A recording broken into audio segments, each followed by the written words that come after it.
Olá pessoal do oitavo ano, tudo bem com vocês?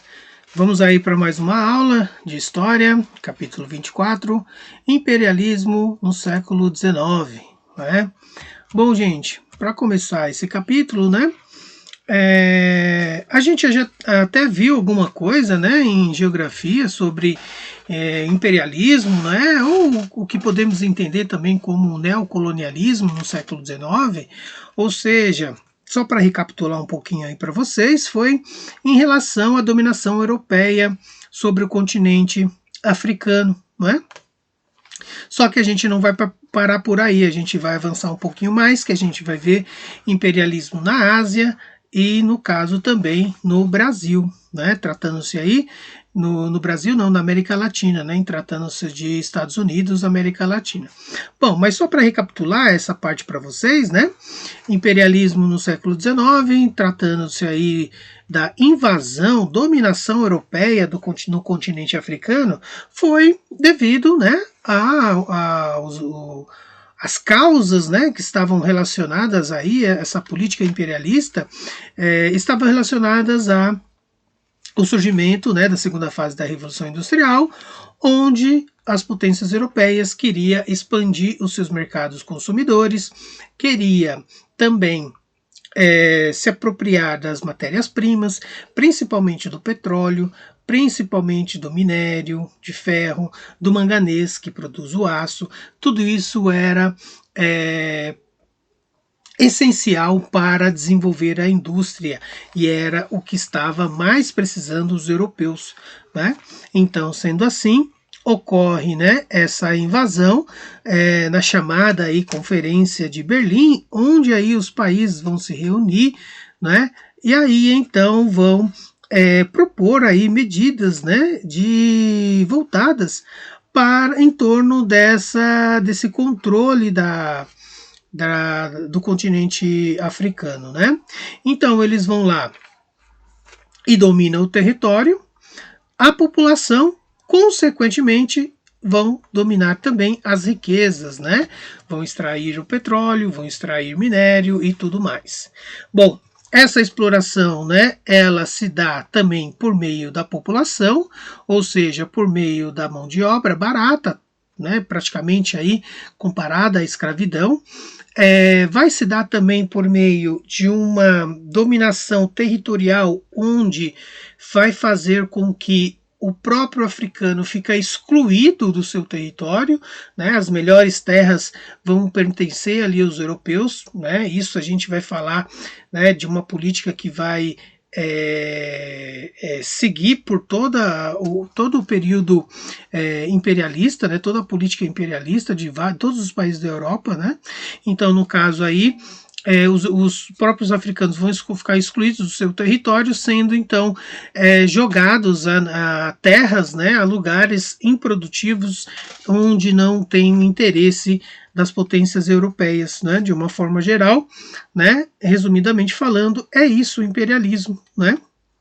Então, os europeus, para justificar essa dominação, vai se utilizar do chamado darwinismo social, de que é onde, né, eles, né, europeus, se considerando os melhores, né, os mais inteligentes, né, os seres que possuem a raça, né, superior. Então eles, devido a se enxergarem assim, eles então se colocam como superior e os povos estrangeiros como inferiores, né? Então isso era a justificativa da dominação. E no caso aí, então, assim dominaram, né, a África como um todo, né? Então, de acordo com o mapa aqui, você pode ver, né, os países de influência, né? Nós temos aqui a tabelinha, né, com o nome dos países, do lado as cores, representando aqui no mapa, certo? Então, vocês podem ver aí no material de vocês também, né? Bom, gente, vamos dar destaque aqui, né, para a África do Sul, né, que cometeu lá, que no caso aí a dominação inglesa, né, provocou aí o chamado o apartheid, né, pessoal, excluindo a população dos seus direitos, né, excluindo do território, de circular entre o território, né. Então a gente pode observar isso, né, muito bem lá no conteúdo de geografia, né. E então a gente vai destacar aqui agora, dentro desse contexto de imperialismo, o Egito. Né? O Egito justamente porque foi um território, né, dominado pelos franceses. Então, no caso aí, no período de 1869, o governo francês, Napoleão III, se juntou com um engenheiro, né, chamado Ferdinand Lesseps, que construiu então o Canal de Suez, já que eles estavam tomando conta ali da região, né? Esse Canal de Suez serviu muito bem para os interesses, né, para escoar a mercadoria europeia para enviá-la para a África, né, para a Ásia também. Então, foi feito um canal onde as distâncias, né, pudessem ser reduzidas. Ou seja, os produtos europeus, para poder chegar na Ásia, tinham que dar a volta, né, no continente africano para chegar até lá. Com o Canal de Suez, o caminho foi encurtado, então reduzindo o tempo de viagem, né? Então ficou assim. Para vocês terem uma ideia, né? Antes o caminho era esse, né? Saía daqui os produtos, contornava aqui todo o Atlântico do continente africano, chegava lá no extremo, né, sul, e aí seguia para a Ásia, não é? Com o Canal de Suez, a passagem foi feita bem nessa região aqui, né? Ligando aí o Mar Vermelho ao Mar Mediterrâneo, né? Então, no caso, o Mar Mediterrâneo aqui, ligando o Mar Vermelho aqui. Então, a viagem foi reduzida pouco mais aí, né, da metade, né? Bom, gente, então isso facilitou, né, a navegação, o caminho foi encurtado, as mercadorias puderam chegar mais rápida, né, tanto na Ásia quanto na parte, né, da África setentrional, ali, África Oriental. Bom, gente, então, tendo essa influência, né, no caso aí da França na região, foi possível fazer esse canal, certo? Então favoreceu, claro, né, no caso, os europeus. E aí a gente vai falar um pouquinho, pessoal, agora sobre o imperialismo na Ásia. O imperialismo na Ásia voltado aí para, no caso, o mesmo que aconteceu no continente africano, vai acontecer agora no continente asiático, ou seja, ocorreu também a partilha da Ásia, ou seja, os europeus, com o mesmo intuito, né, de dominar o território asiático, ou mesmo intuito de dominar o território africano, teve, né, a mesma intenção de fazer na Ásia. Então, no caso aí, o objetivo era o que, pessoal? Explorar as riquezas, né, do continente. E aí temos então, né, para vocês terem uma ideia, a mesma forma, né, de um mapa aqui, os lugares na Ásia, né, de dominação europeia. Por meio da coloração do mapa, vocês vão ver alemães, ingleses, holandeses, franceses, que foram, né, invadindo aqui essas regiões da Ásia. Em destaque temos a China, que sofreu a interferência aí, inglesa no território, né?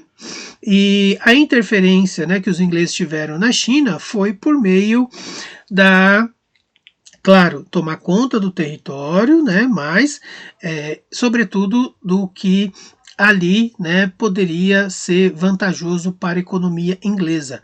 No caso aí, a venda, né, de ópio, ou seja, né, o ópio, né, que é extraído de uma planta, de uma flor, né, chamada papoula, contém, né, alguns princípios ativos de alucinógeno, né, e isso era muito utilizado na China, somente para fins, né, como medicamento, né, não para consumo recreativo outro qualquer, só para a fim de medicamento, né?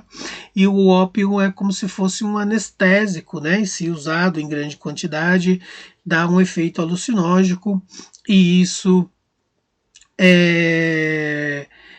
era muito bom para a cura de algumas doenças, né? Então, no caso aí, a China tinha, né, o uso, o consumo do ópio, e os ingleses, então, quando chegaram, né, na China, viram uma oportunidade de ganhar dinheiro com isso, fazendo uma venda, digamos assim, para os chineses, né, terem e consumirem. Os chineses, observando isso, o que eles fizeram? Proibiram, né, o consumo de ópio na China. E então, fazendo isso, os ingleses começaram a importar ópio que vinha da Índia e começava a vender de uma forma, digamos assim, clandestina dentro do território chinês, né? Isso foi aí década de 1839, 1842, né? Ou até mesmo antes disso, né? 1830, enfim. Então, isso acontecendo, os chineses não permitiam isso, né? Viram que os ingleses fazendo isso, começou a aumentar muito o consumo do ópio, consequentemente, logo a população começou, né, a população chinesa começou a se tornar uma população drogada, né? O alto número de consumo de pessoas consumindo ópio levou um número significativo de viciados, né, na China.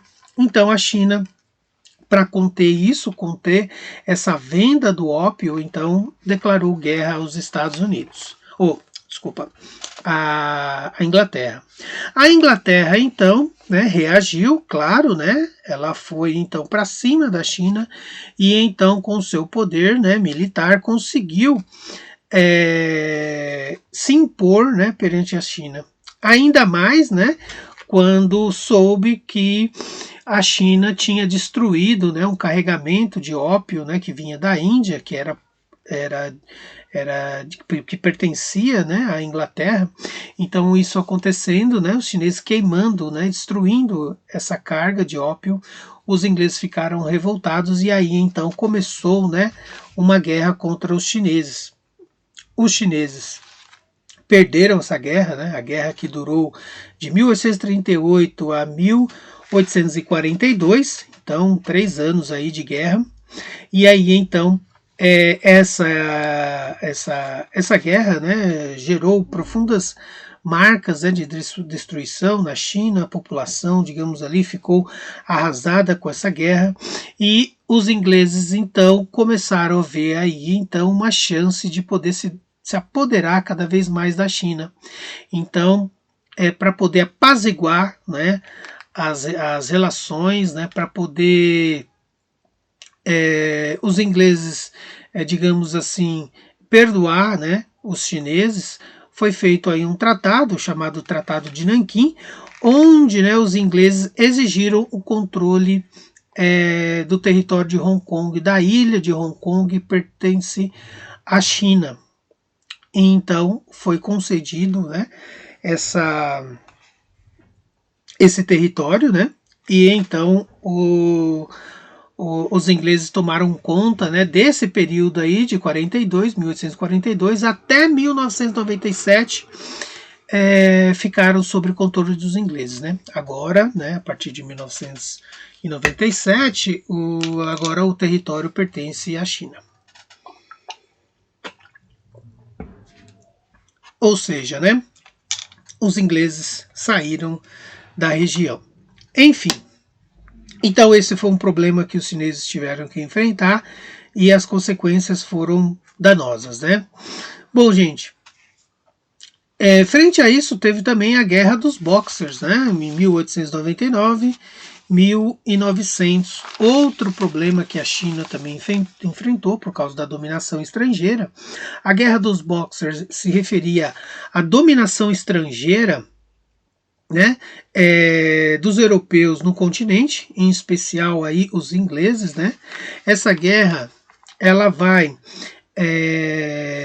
ocorrer em 1900, então a dominação europeia, né, em outras regiões também, né, por meio de outros países aí, estava muito grande, né, no continente, em especial na China, porque tinha dominação ali inglesa, e os chineses então não estavam gostando dessa dominação, então começaram a praticar inúmeros atentados, né, de caráter xenófobo, ou seja, de aversão ao estrangeiro, né? Então, tudo que era relacionado ao estrangeiro, voltados aí para os seus costumes, a cultura, a religião, os chineses começaram a atacar, né? Então cristãos foram atacados, políticos, né, foram atacados, né? Atentados terroristas mesmo, né?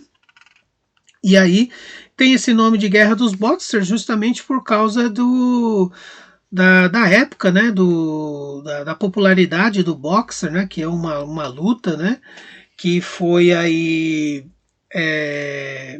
criada, né, pelo povo ocidental, e então ficou denominado assim pelos chineses, né. Então isso ficou muito forte, impactante na China. Agora a gente vai falar sobre a Índia, né, sobre a Guerra dos Siapos, ou seja, correu 1857 e 1859, justamente porque também interferência estrangeira no território, né?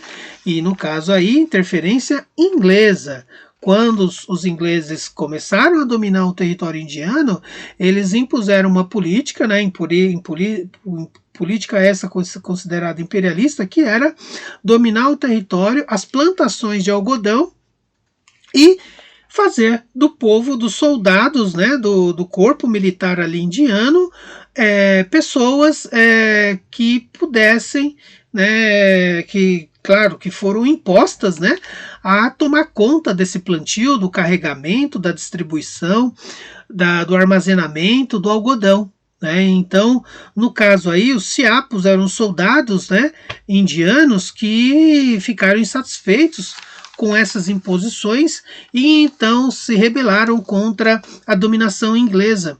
No caso aí, então, os soldados viram que com isso, né, a riqueza da Índia, que provinha aí muito da produção do plantio do algodão e da venda também, estava sendo roubada, né, pelos ingleses, justamente também porque os ingleses viram, né, que os indianos são grandes produtores de algodão e o algodão era essencial para alimentar a indústria na Inglaterra, indústria essa que era a indústria fabril na produção de tecidos, né?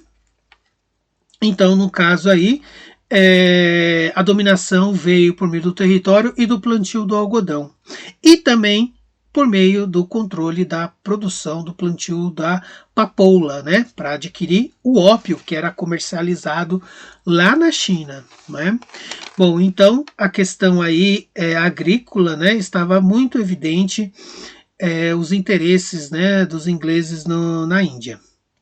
Bom, junto com isso, né, pessoal, assim como os ingleses também fizeram o apartheid na África do Sul, né, eles fizeram assim também como na Índia. Ou seja, a exclusão do povo do território, a não permissão da circulação dos indianos em determinadas regiões, determinados locais, né, ou seja, a segregação social foi muito grande também, da mesma forma que ocorreu na África, ocorreu também na Índia, né? Esse apartheid, né? Essa exclusão do povo do território. Bem, aí depois falaremos agora, né? Bom, aqui uma imagem, né, pessoal, que retrata aí a Guerra dos Siapos, que mostra os soldados indianos, né? Quando tinha aí todo um contexto aí de revolta contra os ingleses, né? Bom, agora falar um pouco aí, né, pessoal, da questão da guerra,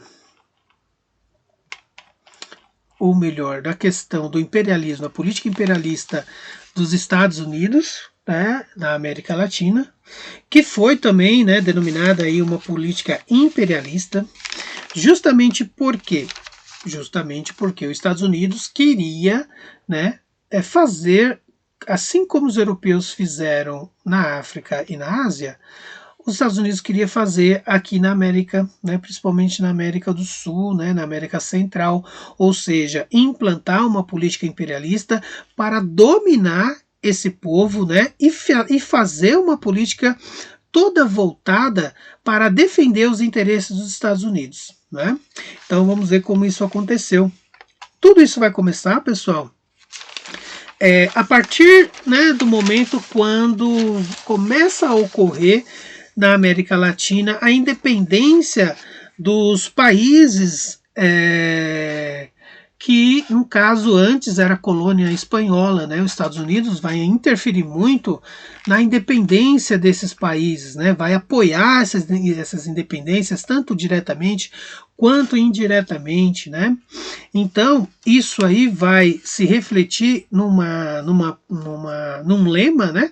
Que vai ser exposto pelo presidente da época dos Estados Unidos, no caso aí é a doutrina Monroe, ou seja, o nome Monroe, né, leva o sobrenome do presidente americano da época. A doutrina Monroe, pessoal, defendia o quê? A América para os americanos, ou seja, onde tem dominação europeia na América, os Estados Unidos ia ser contra. Ou seja, os Estados Unidos defendiam uma América livre, sem a interferência dos colonizadores europeus. Porém, né, isso era a teoria, mas só que na prática os Estados Unidos queria se livrar, fazer a América se livrar dessa dominação europeia e ele entrar no lugar, ser o país dominador da América. Entendido? Então, esse era o objetivo dos Estados Unidos. E assim foi feito, né? No caso aí, era, digamos assim, estipular, né, uma ideia, expor uma ideia do pan-americanismo, né? Ou seja, somos todos americanos. Mas, claro, essa ideia, né, pessoal, de se livrar de dominadores, né, ela não vai se configurar na prática, né? Bom, então, sendo assim, os Estados Unidos começa a defender, né, países que querem se livrar de domínios estrangeiros. E aí ele vai apoiar, né, inicialmente de forma indireta, né, só declarando apoio, e em alguns casos de forma direta, né, interferindo. Então, os Estados Unidos fazendo isso, ele começa então começa a dar resultado, né? Porque os países menores ali, principalmente das Antilhas, da América Latina, começa a se aproximar dos Estados Unidos, né? Justamente também para ganhar um apoio de um país de peso. Bom, no ano de 1901, 1909, né? O país vai adotar, né? Junto com esse lema de América para os americanos, né, vai adotar também o conceito, né, que ficou aí muito bem exposto pelos americanos de Big Stick, ou seja, o grande porrete. Então, olha aqui na ilustração, né, vou aumentar aqui para vocês, mostra, né, aqui um desenho, né, de um cartunista norte-americano que então, né, feito na época do governo Roosevelt, o presidente Roosevelt, né, que mostra aqui os Estados Unidos como um guardião, né, da América frente aos gananciosos, né, aos exploradores, colonizadores europeus, né. Então vocês podem ver aqui os Estados Unidos, esse ser gigante, né, os americanos, e aqui tem o grande porrete, né, que é o caso a ideia, né, pessoal, o porrete é no sentido de uma ameaça bélica, né? Ou seja, olha, a América dos americanos, se vocês vierem tomar, vocês vão sofrer as consequências. Então, as consequências eram as consequências militares, né? Então, os Estados Unidos ia partir para a guerra. Bom, então, sendo assim, essa política começa a dar muito certo, muitos países começam a se aproximar e os países europeus começam, né, a manter uma certa distância, digamos assim, né? E aqueles que não mantêm distância, os Estados Unidos vai interferir, principalmente, né, quando o país estrangeiro, europeu, tem ainda muita influência num país da América Latina, que é o caso que foi de Cuba. Cuba, uma colônia espanhola, né? Então os cubanos queriam se libertar da Espanha, e aí então os Estados Unidos se oferece, né, como ajuda, e essa ajuda ela é efetiva, né? Consegue então colocar por fim, né, a dominação espanhola em Cuba. E em troca, claro, os Estados Unidos tinha alguns interesses em Cuba, que era o quê? Instalar bases militares na ilha, né? E enfim, isso foi feito, né? No caso aí, instalou uma base militar ali em Guantánamo e assim interferiu também na política interna do país, né? Principalmente na política econômica, voltado para os interesses dos americanos, né? Bom, sendo assim, os Estados Unidos não parou por aí, né? Porque em 1903 ele também vai interferir politicamente na Colômbia, onde vai ali se colocar do lado do apoio de alguns rebeldes separatistas que exigia também a independência da Colômbia, né? Frente à dominação espanhola. E isso dá certo, né? Os Estados Unidos em troca vai querer o quê? Olha, te ajudo aí, né? A expulsar esses europeus que querem dominar vocês, né, no caso aí os espanhóis, e em troca os Estados Unidos exigiu o controle do canal do Panamá, né, canal do Panamá, que é esse daqui, muito importante para os Estados Unidos, pois ligava, né, dois oceanos aí, no caso o Oceano Atlântico e o Oceano Pacífico, né, olha aqui o canal do Panamá, né, então aqui vocês verem o canal, né, que faz essa ligação aí. Olhem aqui, né, essa parte estreitinha de mar aqui. Ou seja, os Estados Unidos, ele então ajudou aí, né, inclusive na construção desse canal, né, gente? Porque se não fosse esse canal, para você sair do Oceano Atlântico para ir para o Pacífico, tinha que dar uma super volta, né, uma volta praticamente no continente inteiro para chegar no Pacífico. E aí, então, com esse canal, eles puderam, então, fazer essa travessia e assim reduzir a distância, né? No caso, os Estados Unidos começou a ter acesso ao Pacífico por meio desse canal, né? Então, é aqui o canal, né, que faz aí a passagem, né, de um lado do oceano, que é o Atlântico, para o outro, que é o Pacífico. Bom, gente, e aí depois, no ano de 1909, os Estados Unidos novamente interferiu militarmente na região da Nicarágua, ou seja, interferiu de uma forma a ficar, né, do lado, né, de uma revolta aí dos grandes fazendeiros, dos grandes latifundiários, da oligarquia agrária que existia na Nicarágua, né, que tomava conta de todo, né, de grande parte do território, e aí ficou então a favor dos fazendeiros e contra os camponeses, né, que exigiam reforma agrária, exigia terra para poder trabalhar, né? Então, sendo assim, claro, os Estados Unidos com isso ganhou muito, porque começaram a ter o grupo político ali ligado a esses oligarcas, né? Agrário, começaram a fazer uma política para então atender os interesses dos Estados Unidos, certo? Bom, gente, então isso, né? Falamos aí de uma política imperialista século XVIII, né, ou melhor, século XIX, XX, né?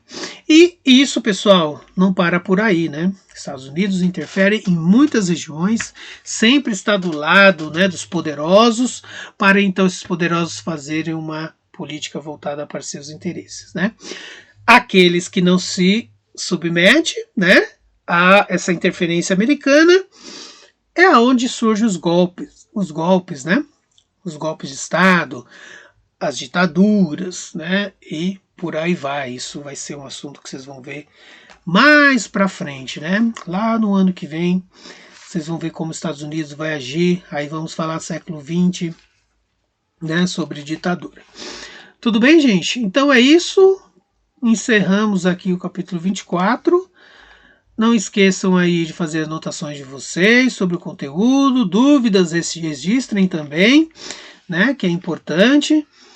E aí depois lá no chat tiraremos essas dúvidas aí, tá? E fazemos atividade também, que é essa daqui, que eu vou colocar em breve lá no vídeo para vocês, certo? Então é isso, tudo de bom, até mais, tchau, tchau.